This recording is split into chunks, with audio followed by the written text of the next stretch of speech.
All right, today we have a very special treat. And this is our first episode of Creative Genius. And before we get started, I just want to explain just a little bit about this particular platform that I've created. Creative Genius was created to basically call and celebrate various creators across the wide array of art platforms.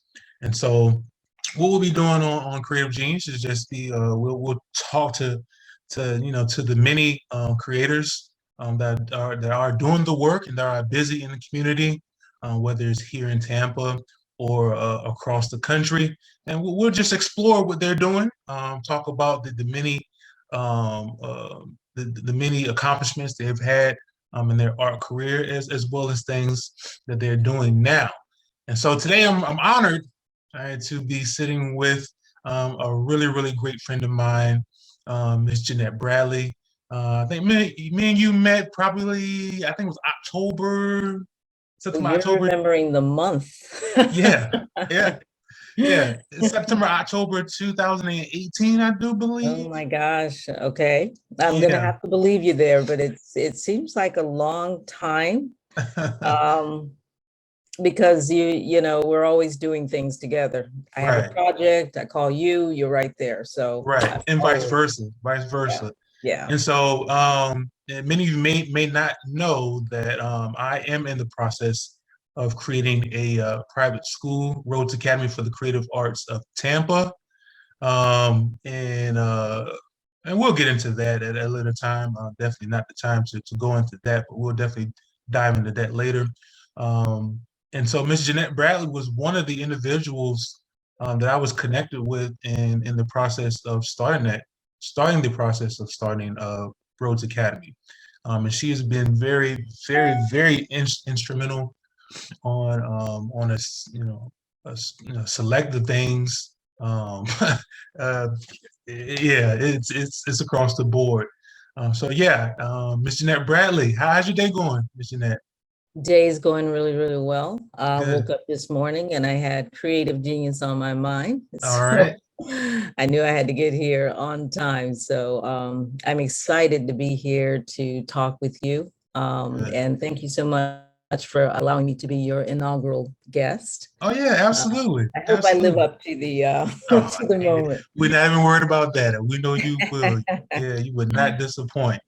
So, so I want to say that you are a native of Tampa and you aren't. I know your dad was in the military, Yeah, he was. I feel like a native of Tampa, right? but because my dad was in the military, as you so rightly stated, we traveled a lot. Right. And at the time that I was born, they happened to be in New York. So Wow. I was born in Watertown, New York, which is upstate. Hmm.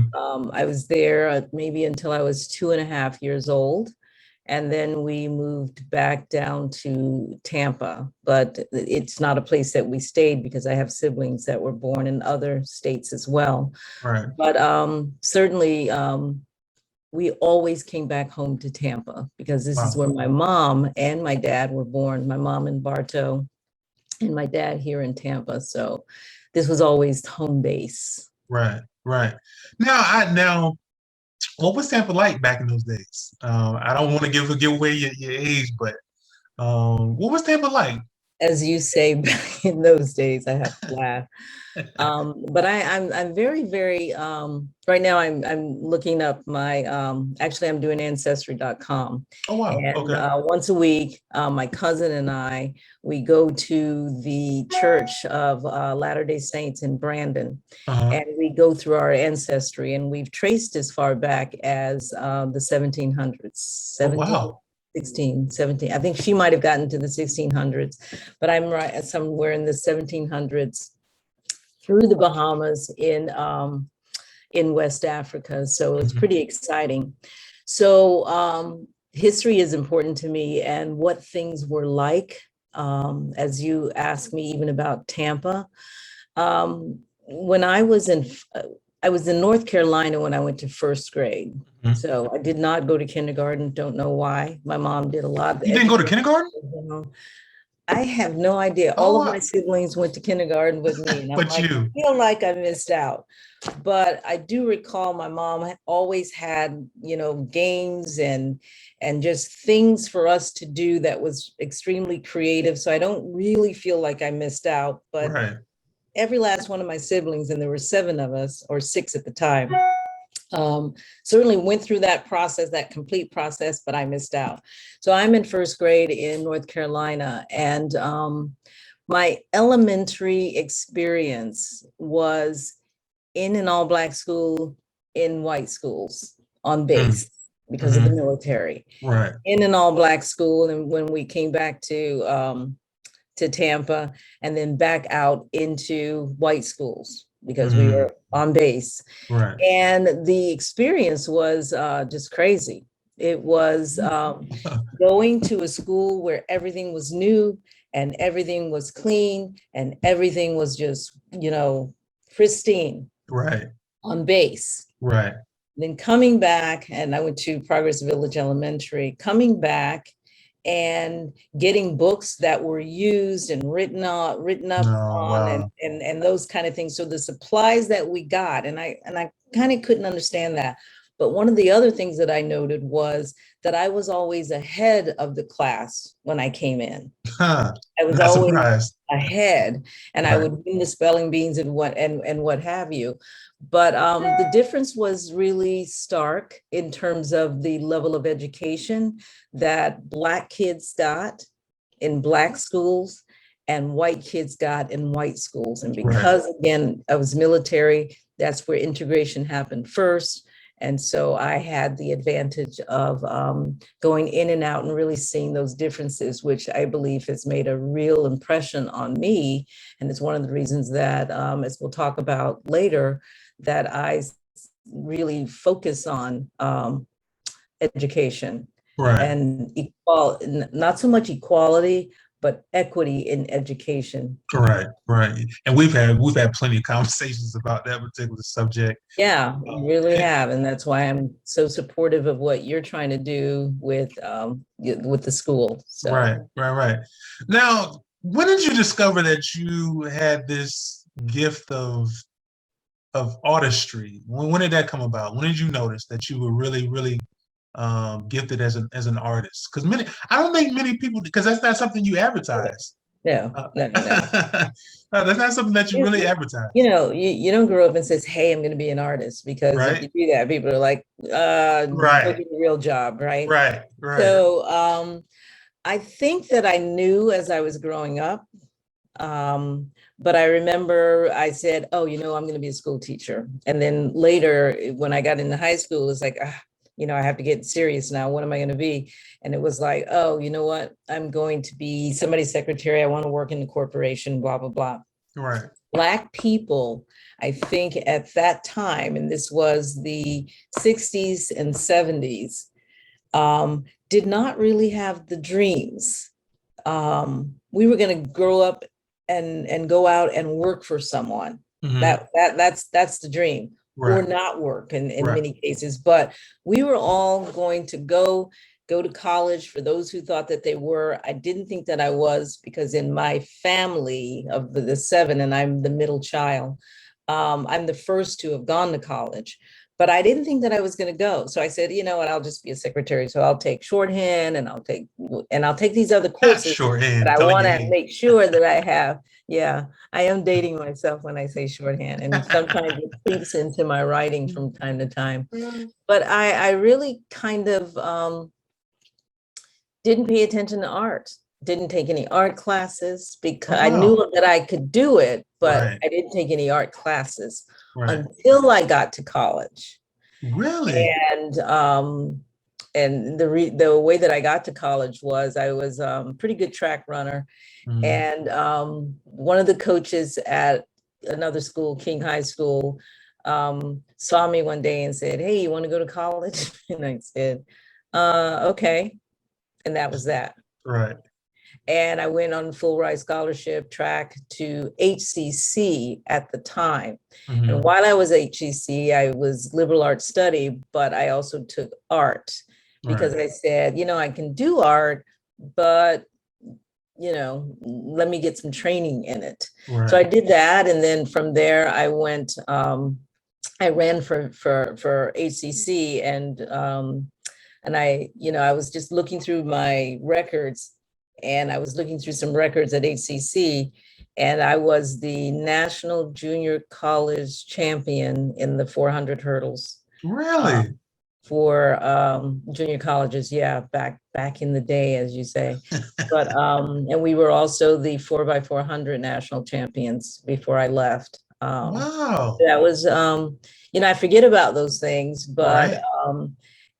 it opened the door to get me going down a path that was not secretarial to Right. support somebody else, Right. but to perhaps do my own thing. But even when I was in high school, I used to have a role model. Her name was Betty Brown at the time.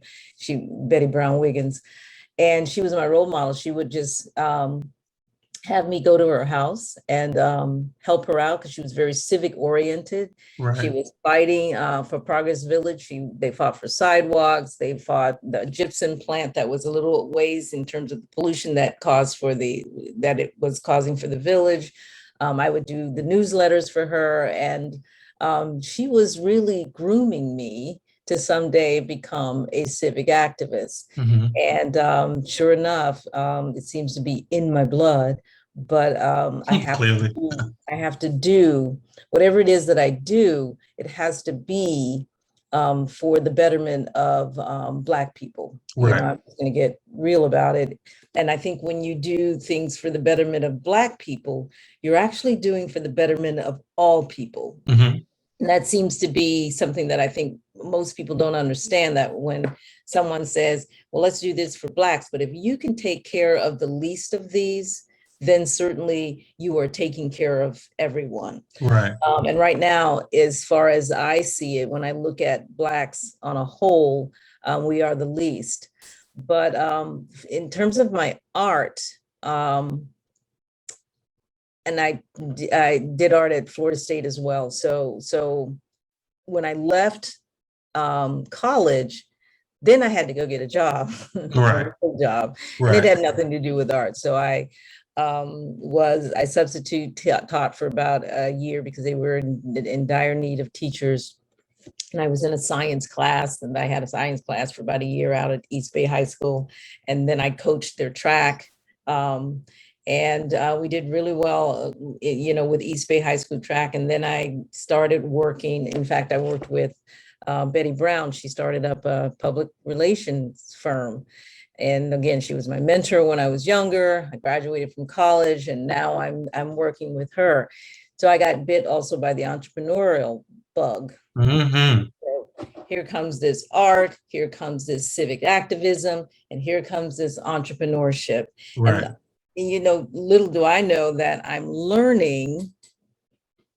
I'm becoming rather the person that I was meant to be, not knowing how all of those would converge and become what I do today.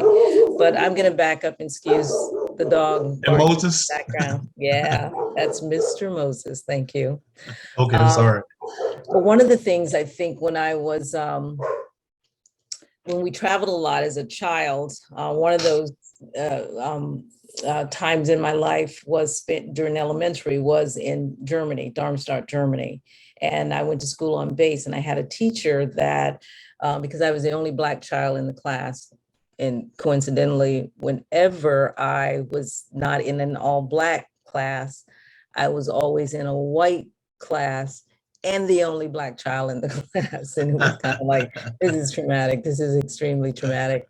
But I had a teacher, Nancy Nagel. She wanted to make sure that I was getting the Black experience in her class, bless her little heart. Then, and she would bring these little things in, but one poem that she brought and read really resonated with me as a child. And it was by Langston Hughes, by what sends the white man I ain't sent. I know I can't be president. Right. And that one little section of that poem stayed with me into my adulthood. And it was always one of the bases for what I would do in the future. And that is work with our people so that that becomes a truth for us. Not that it was already a truth and he was making that statement, but that that would be something that we could disprove. And of course, along came Barack Obama. But then in my adulthood, while I was in corporate America, working with company CP Ships, I was head of HR. And I was home one day for whatever reason, and Oprah came on, and she said, she went to visit kids in Africa and noticed this woman, this little girl who's taking care of her family because the parents had been killed, and she was really young, and she was taking care of these little kids. And that was her responsibility. And Oprah says, Lord, what we could be in this world. And I said, I really like that statement. So again, I'm pulling all of these experiences together. And for me, it was just meaningful. And I could begin connecting the dots between art, between the civic activism, between what happened to me with the the impressions that I had with the Langston Hughes poem, with Oprah, with just everything. Right. And I just decided after leaving corporate America that I was going to actually use them all. Oh, yeah. And so Incorporate them that's into my art and into my passion of working to uplift the Black community. and that's pretty much what we see today in your efforts. If you know Jeannette Bradley, she's busy in the community. Just mainly, I would say mainly because that's what I know you for is, you know, as far as your advocacy with the Black kids in the community as far as education goes. Yes. Um, and it's really interesting to see how you bring, like you said, all those experiences and all those different you know, thoughts and things that all came in your life and bring them all together as one. Now, as far as your art is concerned, like when did you really started to sit down and to start to put paint onto canvas, so to speak? Of course, in college, you have to paint. So Right, I painted, and I gave all of my art pieces to my family. And I don't know where they are today, but I right, know they hung in their walls for years. But I was never really satisfied with them because what was my message? I'm painting a waterfall, I'm painting an abstract, but there's no meaning behind them. And for me, things really had to have meaning. right, Um, so I think when I left corporate America altogether, I worked with Tampa Hillsborough Action Plan, the nonprofit I was CEO.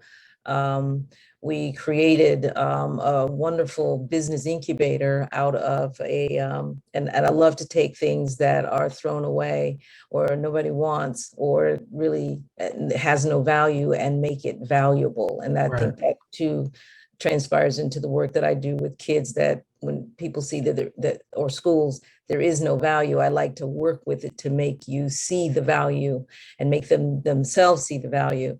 But I really, when I left there, um, I don't know what this moment was, but Uh, I said, um, I think I had had a painting and I wanted to change that painting because the painting didn't have a meaning. right, And I needed to add a meaning to it. And I right, took an old white painting, I called it the white painting, and they said, this painting needs a meaning. And I painted it, two girls and a dog. In fact, there is a painting that's called Two Girls and a Dog. And, that sold last year for like $750. really?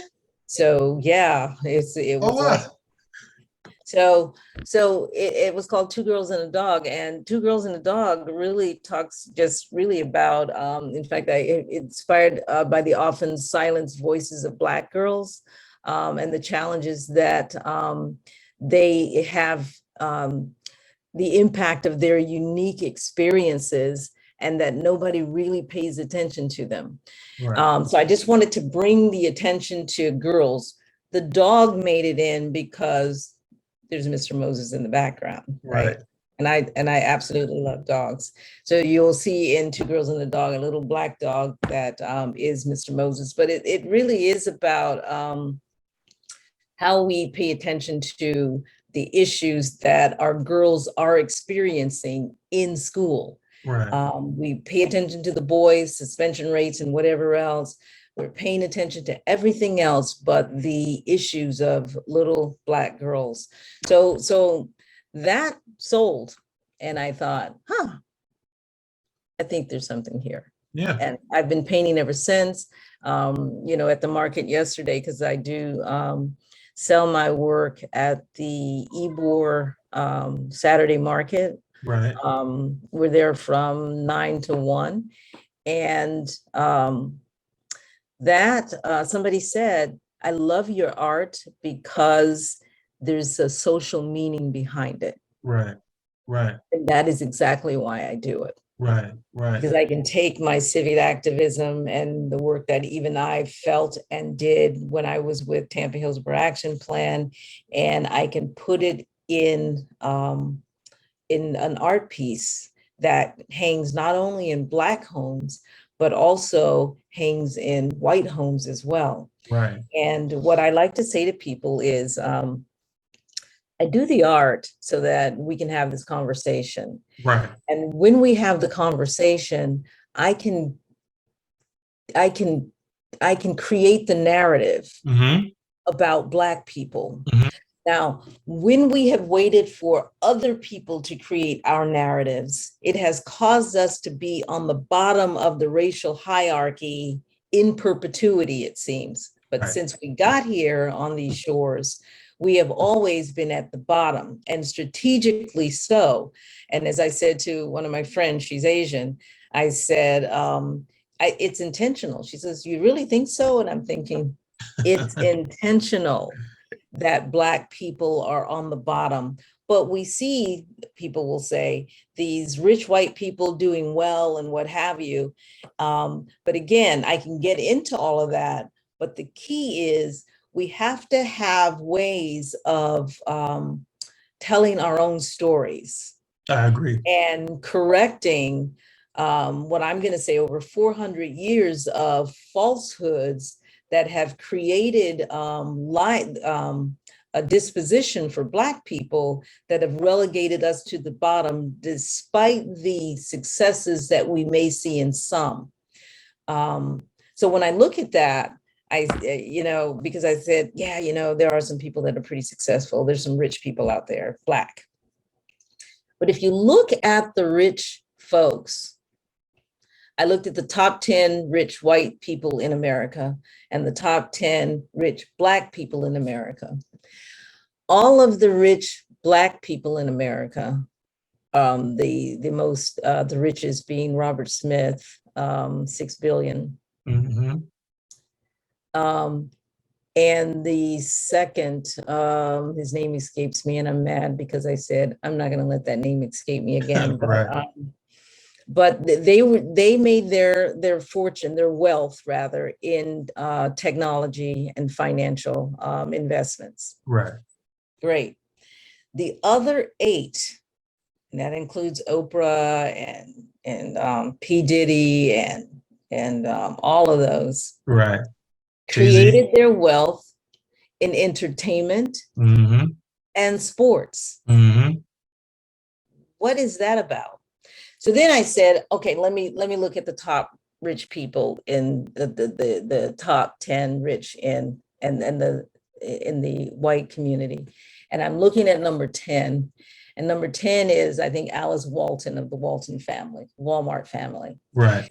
And she's like at around 62 billion.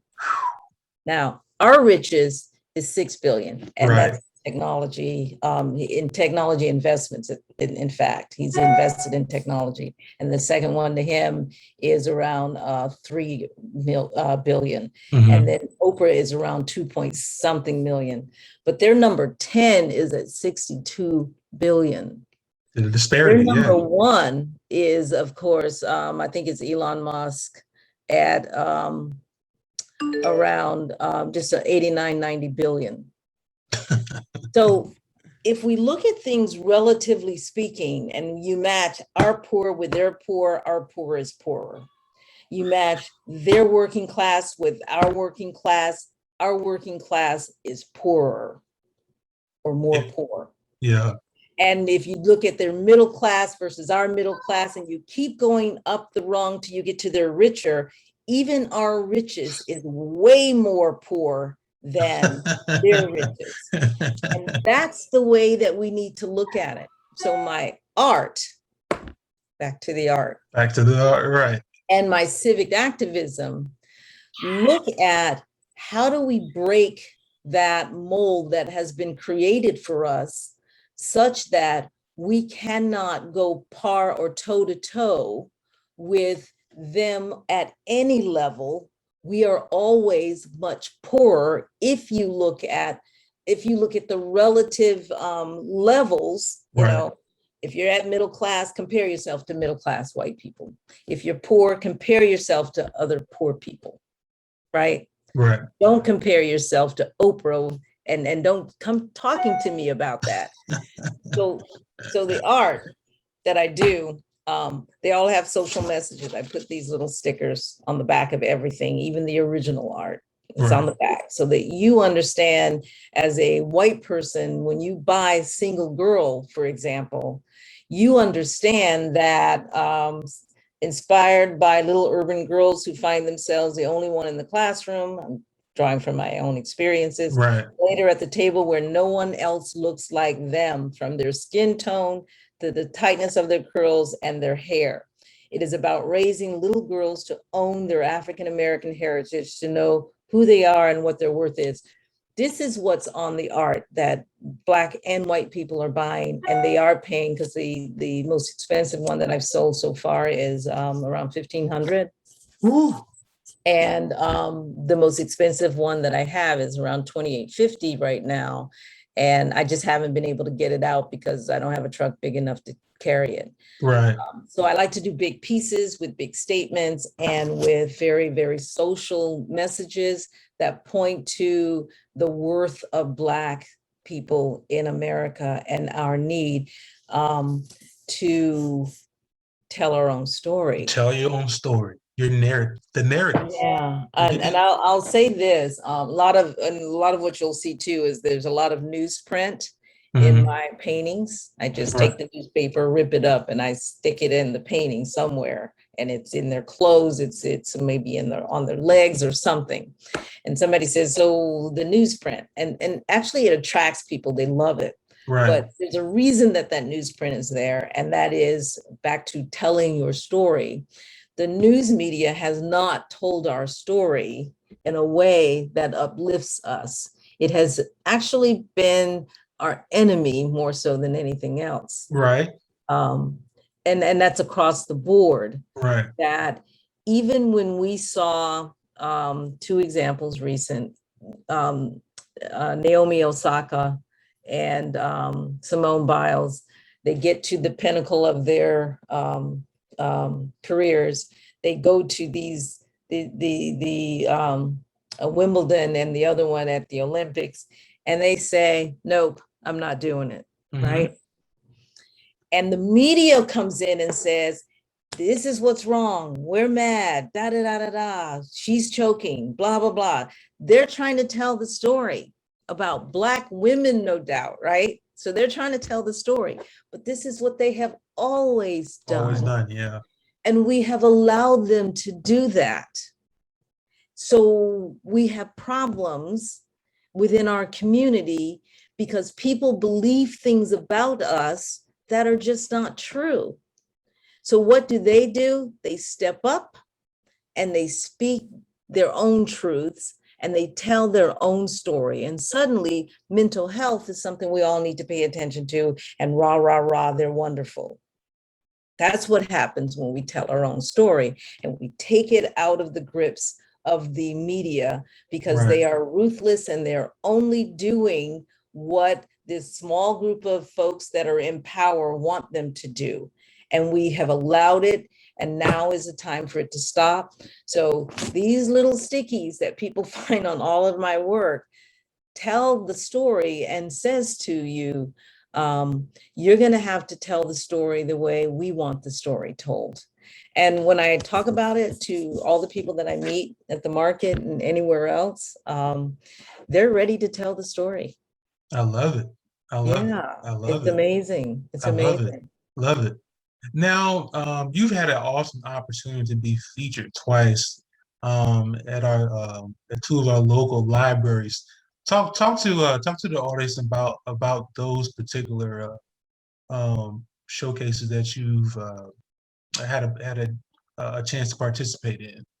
Well, when I first started doing my art, I didn't actually sell Two Girls and a Dog immediately. That came down the line because all of my art stayed in my house in Tampa Heights, and I hung it there. And I said, you know what? When I had a house, I want art, but I want my own art. And I think that's really what sparked me. I want art, but I want my own art. I can do just as good as anybody else, right? And Which is the art freaking was neat, like, by the way. what? Which is freaking neat, by the way.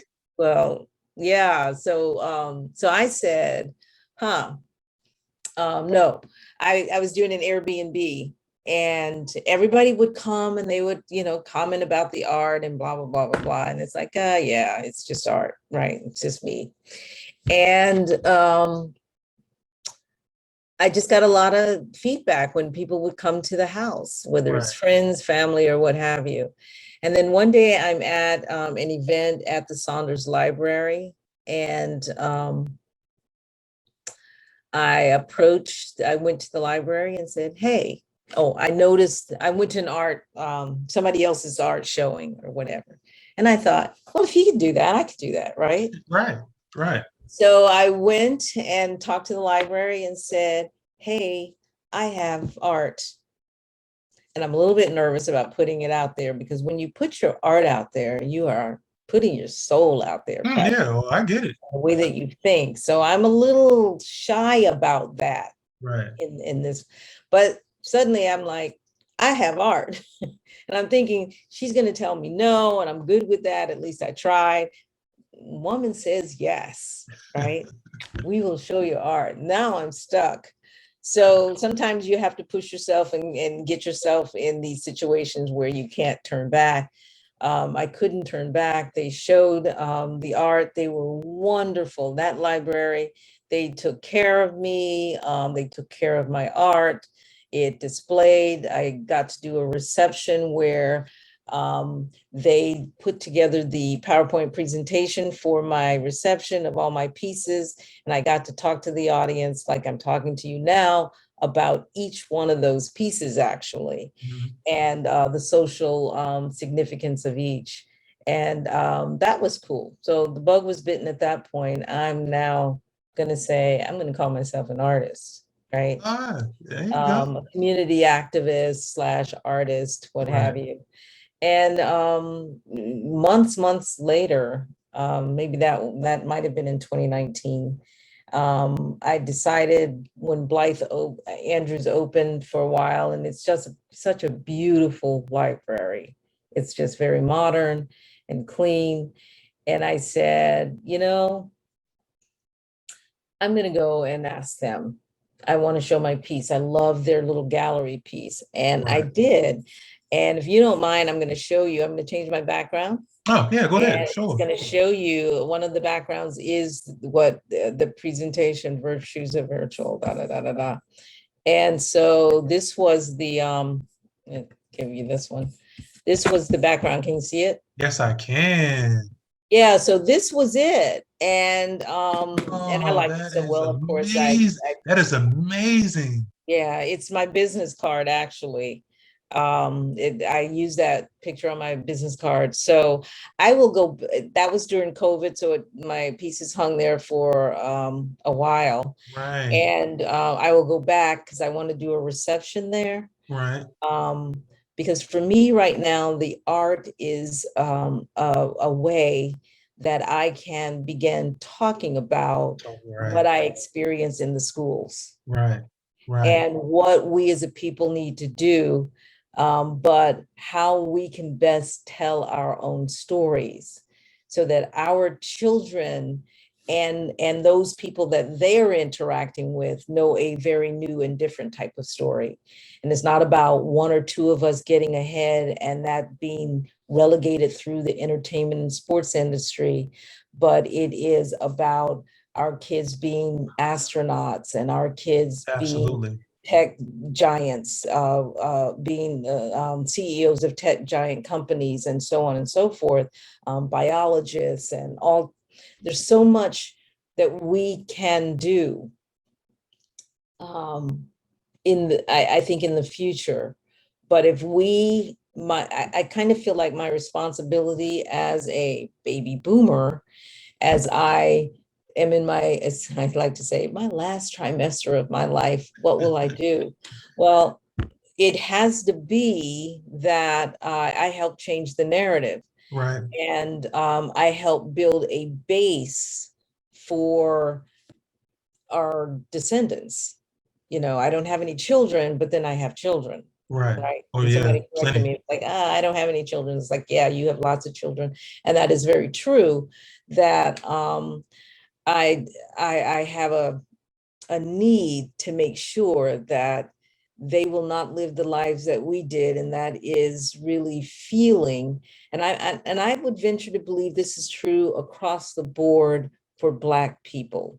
I hate to speak for others, but I'm going to venture out to do that. Right. There is a feeling of inferiority within the Black community, and that may not be immigrants that have come in, but certainly those that are descendants from slaves that we have not been able to shake. We haven't been able to shake it because the system, banking, educational, healthcare, all of that continues to remind us that we are second class citizens. Hmm. And with that kind of constant reminder and bombardment of negative messaging that we've sort of adopted ourselves, because we can get into colorism and all of that, because I'm a Black child. I'm not even a bright skinned Black child. I am Black. I understand how I've navigated through life, especially going in and out of Black existences, Black white existences because of the military background, Right. what that meant in this society, even amongst my own people, as opposed to being just amongst all whites. Right. There's meaning in that we have taken in at a visceral level, that my hope is that our children won't have to do that, but Yeah. Yeah. that won't happen unless we do something clear now. And my contribution is the work I do through Seed for Kids, and the work that I do to talk to the adults, and that is through the art. And so, I have a piece, this little red piece, you probably can't see it. That little red piece right there. At the bottom, Maybe not that one, but there's a piece that's called Five Lit Girls. five lit girls. Oh, Five Lit Girls, because I was hanging around little Miss Melissa. Melissa was living with me for a while, and she was young, maybe 30, and she was lit.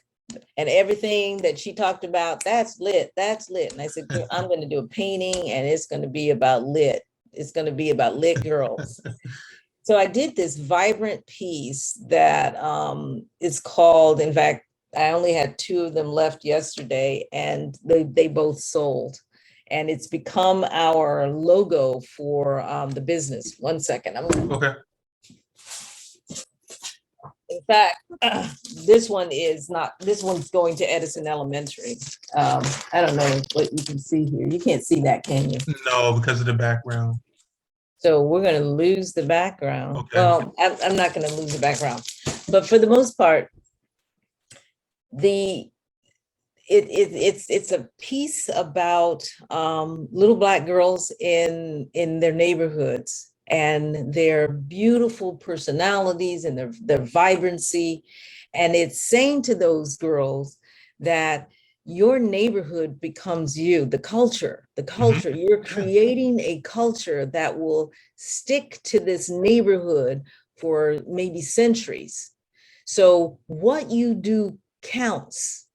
It's you. So even in gentrification, and this is for us, if we don't fight for our neighborhoods, Right. in terms of their cultural roots and their backgrounds, we lose them.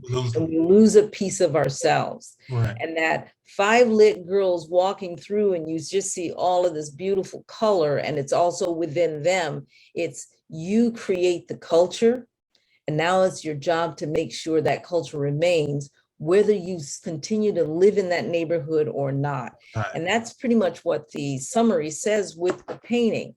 And that painting was bought by a white couple downtown Tampa, no, in Tampa Heights area.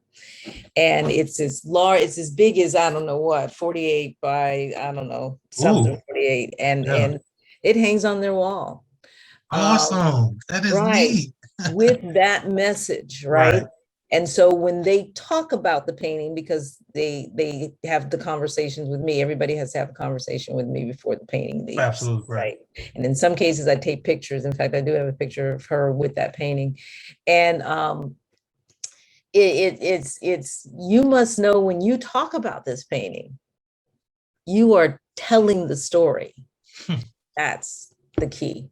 Powerful. That's how it all comes together. Powerful. That is powerful. Yeah. Now one of the things about, I think, that is unique about Rhodes Academy for the Creative Arts of Tampa, and you and I have had this conversation.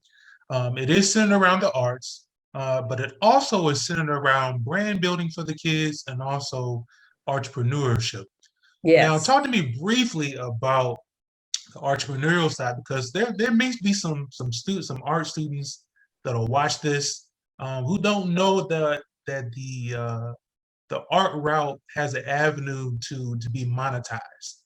Yes. And that's one of the things that I want to change, because art, a lot of people will discourage you from being an artist because they like you've already alluded to. Right. There's no future. There's no money. Right. What a falsehood. Yeah. What a big fallacy. It is. It's all in what you make it. Of course, there's a grind, there's a hustle that goes with it. But if you're diligent about creating your own brand, you can most definitely, I'd say, create your own future with your skills. Just talk to us about the entrepreneurial side of being an artist. Yeah, these days, so my background is human resources, right? And even though I've been CEO, it's the basic thing is I'm human services. I'm concerned with the ability for the human to make it. And in this case, it's the Black human. Right. I truly believed, even back when I was with the company CP Ships, head of their HR as well, that Black people are going to have to learn how to be entrepreneurial, even when they're working for somebody else. Mm-hmm.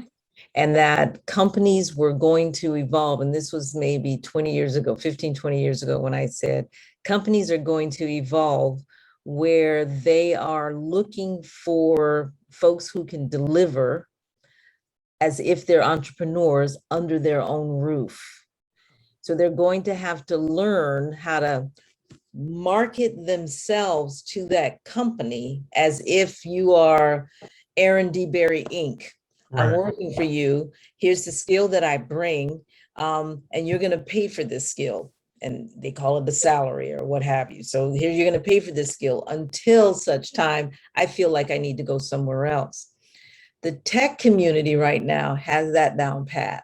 Mm-hmm. My friend Amy is a developer. She's a PhD developer at Amgen, and she knows this. She went in 2 years ago, 3 years ago, and she knows she has a skill set, and she is shopping. She's always looking around to see Yeah. where else she can go. Yeah. That's what I foresaw Black folks need to do. What is your talent? What's the skill? Whatever it is. And in this case, art. Right. That's Right. what you have. Right. So even if you have to work for somebody for a while, Mm-hmm. your goal should be focused on what I am going to do with that thing that is my reason for being, my purpose, my raison d'etre. Yes. You have got to figure that out. And when you do, then you have to begin to monetize it, as you said. And for Right. me, I'm not going to do art because, I got these other things that I'm doing. They were not necessarily things that I really wanted to do in life. They didn't bring me joy. They brought me financial security. Right. Lived in a condo downtown, drove an expensive car, all of those things, traveled around the world in my job capacity, right? Right. Didn't bring me joy though. This brings me joy. I get to Absolutely. control it. But it is a hustle, like you said. I go to markets right now. One guy said to me yesterday, he says, we go all over and we buy art, but we look at art, we rarely buy, except when we really feel like we should buy. And they bought one of my prints, not even an original, because I didn't have the original of that. It had already sold. And they said, we love this so much, but we think you should have your own art gallery and you should be in a lot more art shows. Your work is that good. I So second that. validation, if you put yourself out there, and Yes. that's where I'm going with that. Yes. You put, even if it's some small market in Ybor on a Saturday, and Right. that's where I am at this point, Right. right? People will tell you who you are based on what they see. Right. And while that matters less than what you think, then that matters less than what you think. So if I believe I'm that good and I'm putting myself out there in the public's going to validate that. They're going to confirm that. Right. And that's where you start growing, because they're going to confirm that with dollars and cents. And I'm not the only one out there selling art. In Right. fact, since I've been out there, it seems to be a growing community. And I think, I think I might have started something here. And there's a young Black man, he comes in, he's maybe 22, 23, and he has digital art. In fact, I have one of his pieces, I'd have to leave to go get it. But, and he's out there and his art is $20. I bought one. Right. I'm very happy with that. But that's the validation that is needed. But you will never get that if you left it on your walls in your own house like I used to do. Absolutely. I took the risk and said to the librarian, then I took the risk and went to the next librarian, got a lot of validation there. And then I said, okay, let's try it at a market, getting validation, but this validation now has a monetary value. Mm-hmm. So and so my family and friends says, you need to paint more. Right. Because they know when I sell a painting, it's kind of like, oh, that went for 1,000, that went for whatever. And right. So it's like, yeah. Then they're like, then you need to paint more. And so I spent a lot of time. I don't spend a lot of time painting, not as much as I need to. Right. because I need to balance that out with the nonprofit work that I do with my nonprofit, What We Could Be Exchange. And the two seem to merge together. Mhm. Um, but so that I can be more relevant. So I'm in school. I said, oh, you know what? I'm going back to Florida State. So I went back to Florida State. And the reason I went back to Florida State for my master's degree, because I needed to write a proposal of what I see in the schools. I think that Black children with slave ancestry are the elephant in the room that nobody wants to talk about. Nobody wants to talk about. They are at the bottom performance wise. Yes, you have one or two that seem to make it. And generally, when they do well, and their parents do well, they move out of the Black community and they bankrupt the schools, they bankrupt the community, and they go live in a white community and they do well. Okay, got that. But there's so many that can't get out. Right. A lot of the immigrant children too, they come in that first year, second year when they're new, and then their parents do well and what have you, and they're able to get out, they get out. But there's a group that can't seem to get out. Can't get out. Right.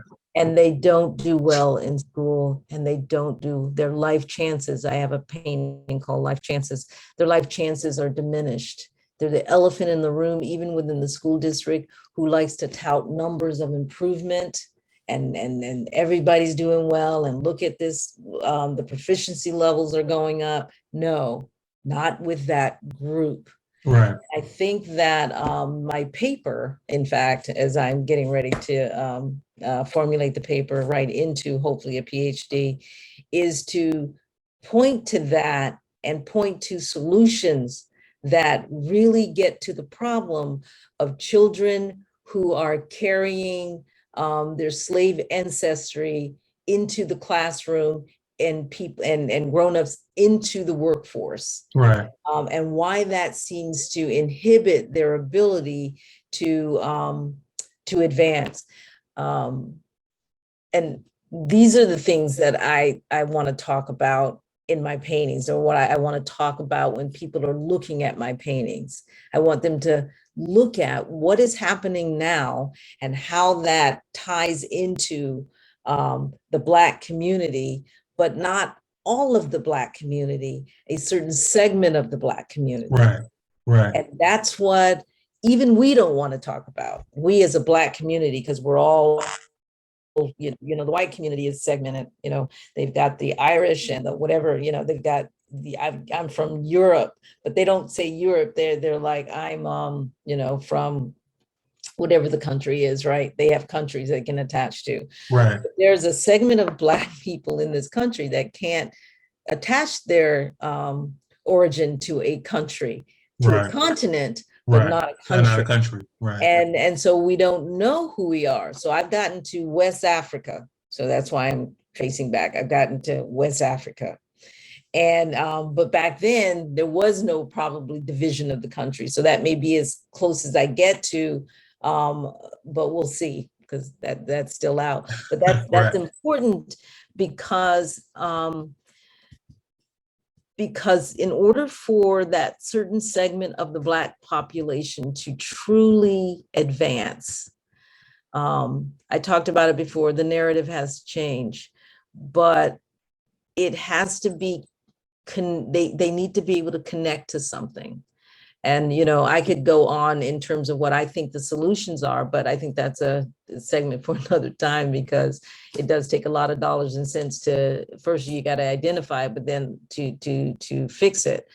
But I think there are solutions there. But I think the start is, how do we tell our story? Right. So that when the solution, it's time to entertain solutions, folks are a little bit more open to, oh, you know what? That happened in the past. I understand that. I understand we didn't learn that in school. I understand that people really think that you're lazy and shiftless and whatever else, what generally people think about the Black, and you're criminals and whatever else. Right. The general thought, so that the rest of us work hard to not appear to be the typical Black, so we deny that we like watermelon and things like that. Right. I'm being facetious there, but I think the furthest away we can get from that narrative that was created for us, and that some have sort of adhered to the self-fulfilling prophecy and become, and the rest of us are working really hard to not be that. Right. That should not be our existence. Right. Tell Right. the story. Tell the story. Do Right. what Simone Biles did. Okay, I hear what you're saying, but here's what really is going on. Right. Right? Do Right. what Naomi Saki did. I hear what you're saying, but here's what's really going on. Right. Right. Right. Right? So let us create a new discussion for that segment of the Black population in this country that continues to perform at much lower levels, health-wise, wealth-wise, and education-wise. Right. Right. And I Right. just use art to do it. And one of the wonderful things that I love about you is, and we've had, like I said, we've had plenty of conversations. I can't stand talkers, right? One of the things that I think and I love about you is you just don't talk, all right? You just don't talk, but you in the community working too. And one of your works is see folks. Yeah.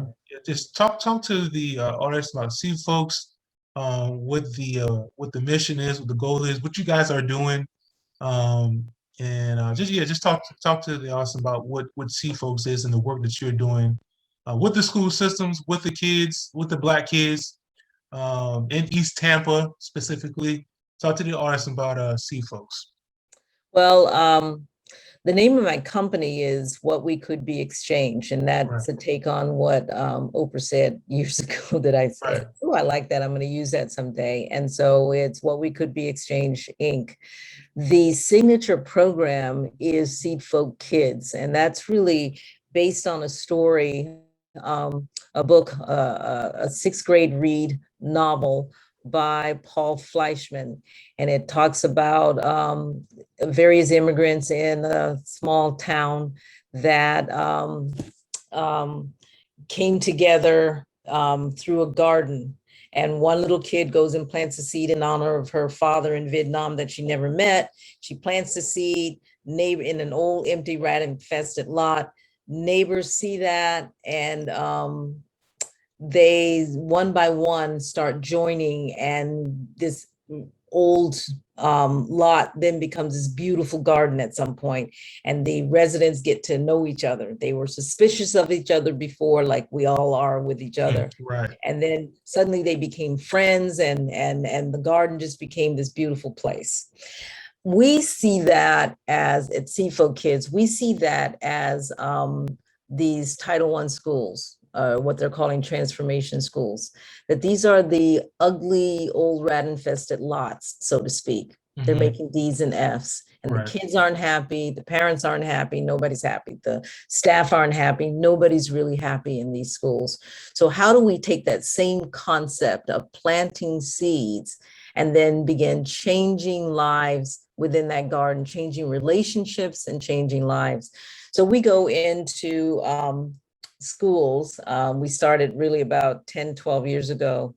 Maybe it's 15 now. Somebody can do the math, 2008, 2009. So we went in and we said, hey, we're going to use this concept. All the kids that we work with have to read the book. Easy book, real thin. And we took 100 high performers and 100 low performers, and we paired them together to plant seeds within each other. You're going to learn, and these are magnet and traditional program, and the traditional kids came out of North Boulevard homes. And we said, you guys are for the entire year going to work together and share your lives and get to know each other. And we're going to do a lot of fun things at school together, because it was like two schools under one roof, Blake High School. Right. And within that year, and the mantra became Blake wants to be an A school. They had been a D school for like 2 years running. And so Blake wants to be an A school. That was the mantra. And so they worked together, and that year they became a D for a D school. But I wrote in the book that we co-wrote together, me and the students, that it set the stage for them to make that A. And the very next year, they made that A. All right. And it's the only time they ever made an A. Right. But that very next year, and what we learned what we learned then was that it's less about the teachers and the administrators, what have you, and that's important, yes, but it's more about the motivation of the The students and the students, yeah. families and the parents. Yeah. And if you look at some of the schools where it's the white majority, those parents and the community and the businesses around them, Support. and home ownership, when They people move support. in here, they want to see, is this an A school? And around that school, you're going to see all of this economic growth, right? Yeah. And you're just going to see development and all this other stuff. So it is about the people themselves and their motivations. Right. In terms of what they're willing to do or not do, or create or not create.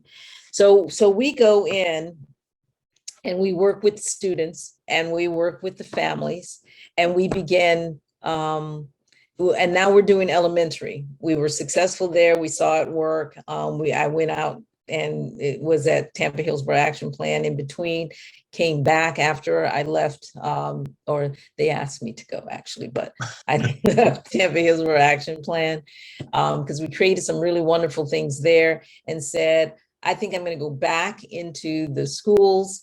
And no, I didn't think that. Actually, they called us up and said, hey, can you come back, and what you did there, can you do it again, but can you do it for elementary? So we're doing it in elementary schools, a little bit different dynamic because we have to really pull the parents in.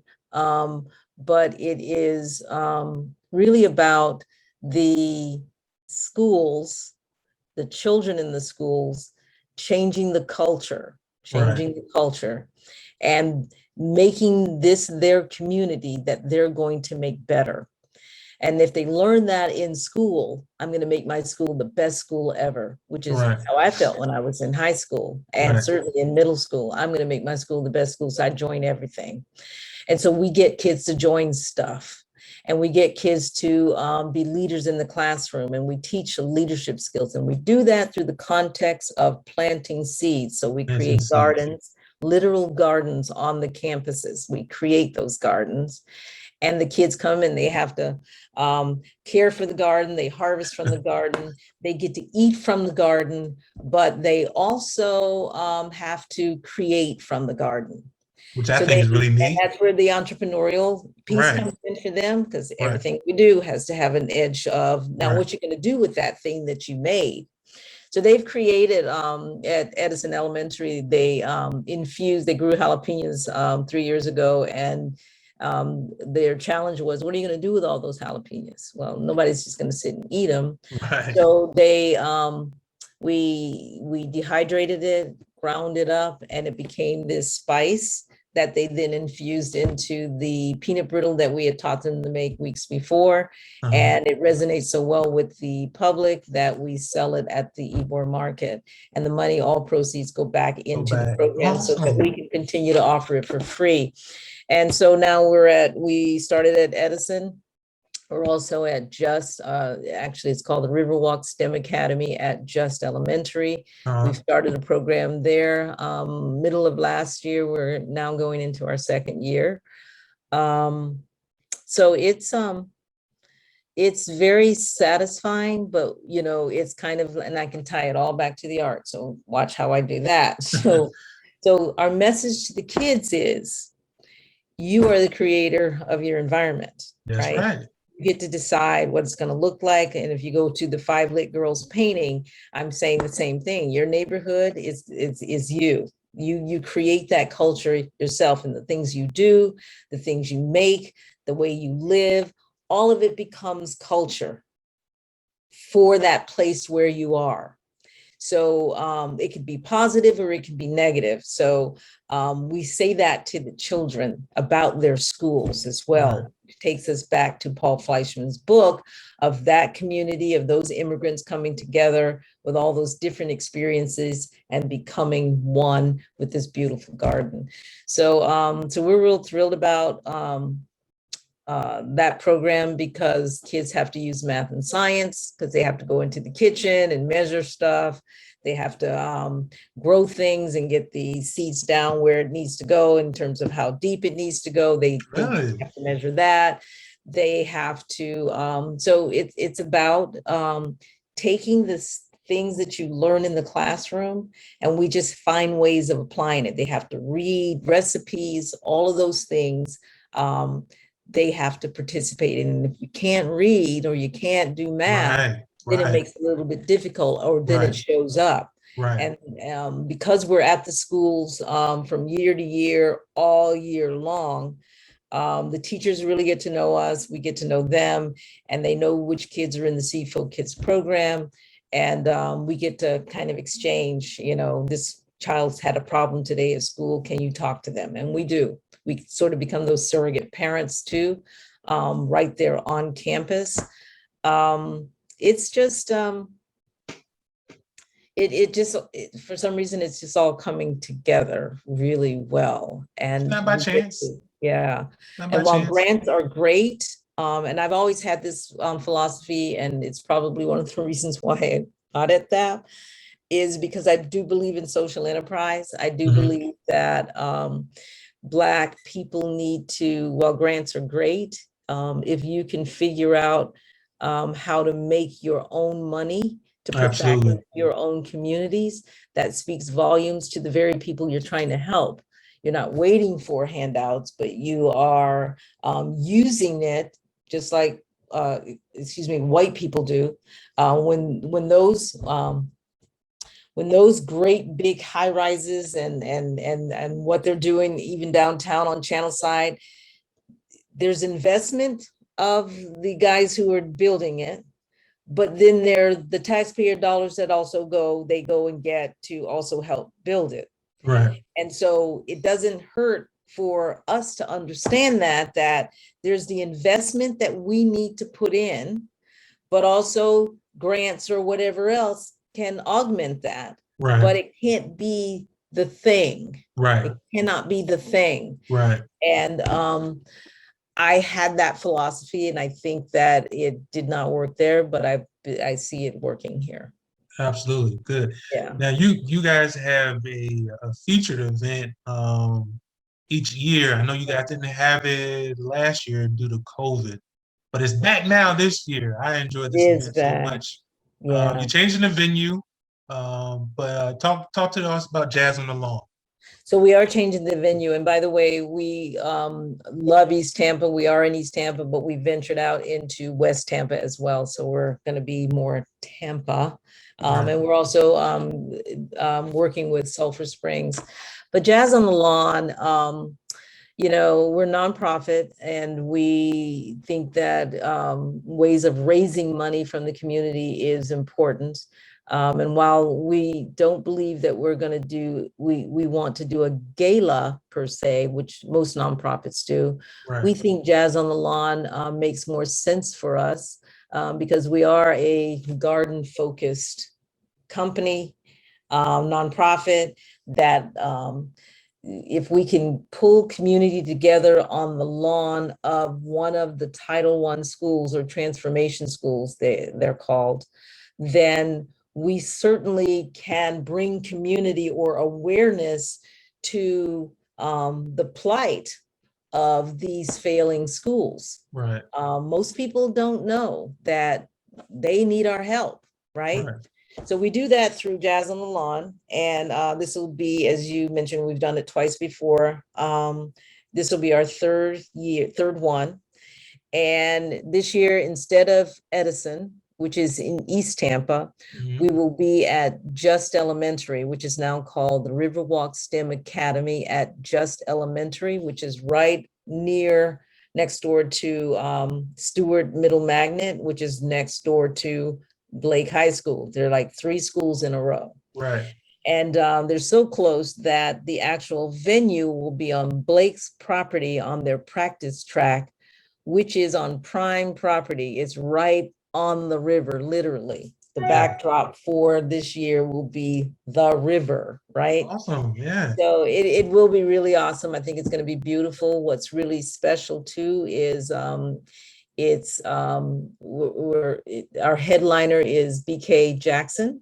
Uh-huh. Now, who's BK Jackson? Well, BK Jackson is a graduate back in 2008, it might have been. BK was my first, actually, this might be my fourth Jazz on the Lawn.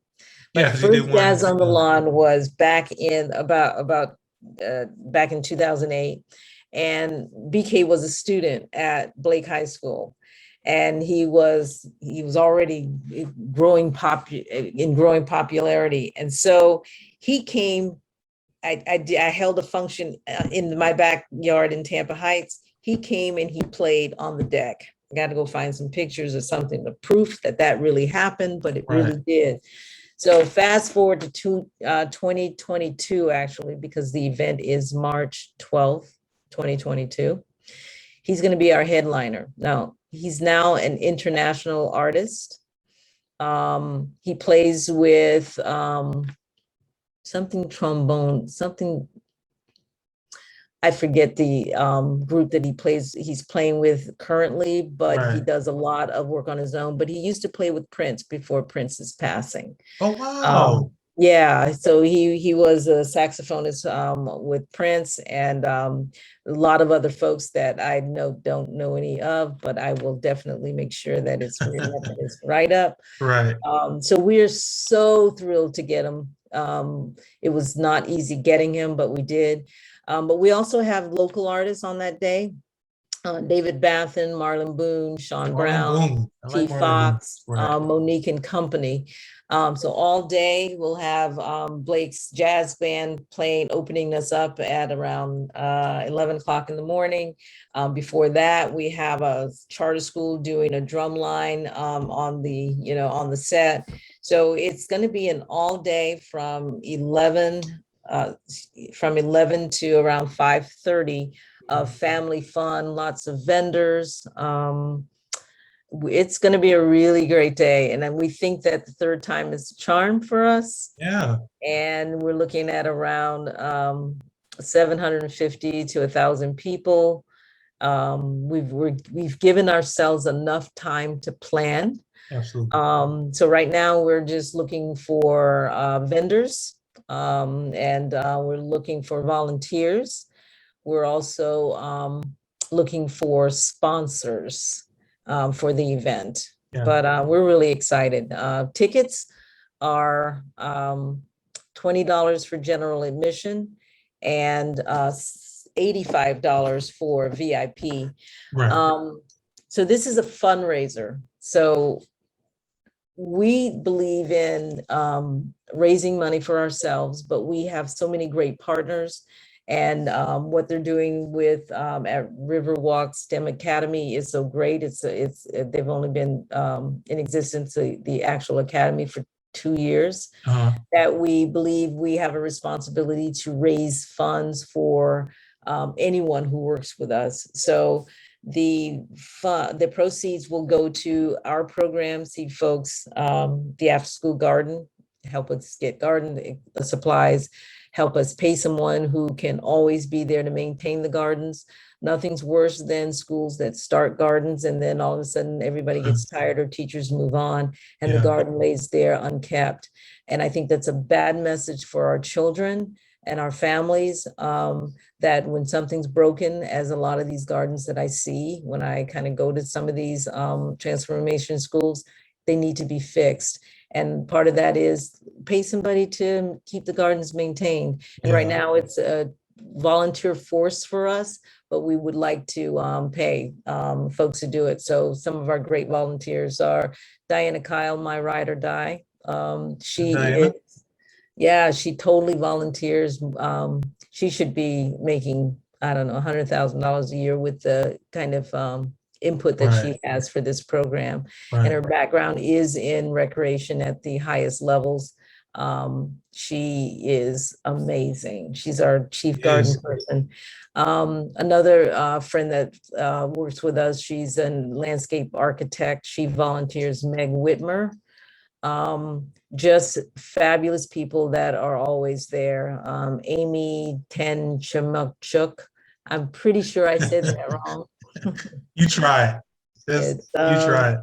she has been with us and volunteering for the last 2 years. It's been pretty amazing. We're also raising funds for Riverwalk STEM Academy. They have an amazing makerspace and robotics classroom that I think we could probably help with. Project Link Inc. with Tina Young. Pretty amazing. She's our fiscal agent in the project. She is what they do is some really wonderful things in getting kids ready to get back in school, getting kids and families ready, but also a lot around, they're doing a lot around mental health, which is extremely important. Incidentally, I think it's really important for Black children, that Black population that I spoke about. There's a mental health issue or crises around that nobody's identifying as well. Right. And then because we're using Blake's property and they're being absolutely fabulous, we're raising money for scholarships for band students who want to go on and do great things. Awesome. Awesome. Yeah. Awesome. You got Yeah. all kind of good stuff going on, Miss Right. Jeanette Real Bradley. quick shout out though to our sponsors so far. All right. Besides my company, WWCB and Hillsborough County Schools, Project Link and Business Plans Plus, which is the for-profit that has been with us, and that's Rodney Jones. He gives so much. It's just pretty amazing. But he's probably our number one sponsor. And then there's Tampa Housing Authority. We are thrilled to have them on board with all the great work and development that's going on Main Street. They are partnering with us, and we're just looking to, also Simply Healthcare is a new sponsor that we got a couple weeks ago. So we're thrilled to have them on board. And so we're just working right now to build our sponsorship list and to make this an annual event right there on the river in that community. Awesome. Awesome. Awesome. Well, Miss Jeanette Bradley, we could probably go on for another two hours, and we have. I was gonna say, I wish I could have been shorter, but you were asking me like when I grew up, and I appreciate this opportunity to share. Oh, absolutely. I love having you. I love having you, and I'll definitely continue to support anything that you are doing. All you have to do is ask. If I can do it, you know I am there. If anybody wants to volunteer or be a sponsor, how do they contact you? Oh, they can actually go to my website. It's www. Here comes some more W's. www.cbexchange.org. Just go to the website and just give us a shout out, and or you can call. Here's the number: 813-841-8631. All right. Who are they asking for once they call? Ask for Jeanette. All right. All right. Yeah. So, Miss Jeanette Bradley, thank you so much for kicking off our Creative Genius YouTube series. Whoever's following you up has got some work on their hands. I'm telling you. I am telling you. But yeah, enjoy the rest of your day. I love you as always. I'll continue to support. And yeah, I always want to leave my audience with a saying that I will always say, and I kind of came up with it today. If you are mad about where you are in your life, don't get mad. Get creative. I always remember that you create your own future. All right, so remember that. All right, so that's what Creative Genius is all about. Okay. All right, Mr. Jeanette Bradley. We'll connect. All right. All right. Thank you so much. All right. Take care. All right. Thanks. Yep. Bye-bye.